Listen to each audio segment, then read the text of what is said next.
Back in Illinois, taking down the aviary,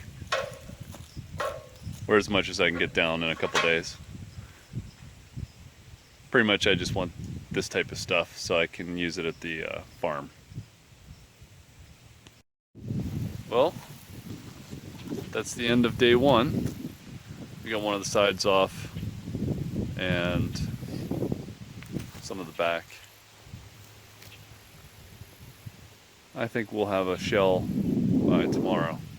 The state of Illinois wants $1,000 a year for that.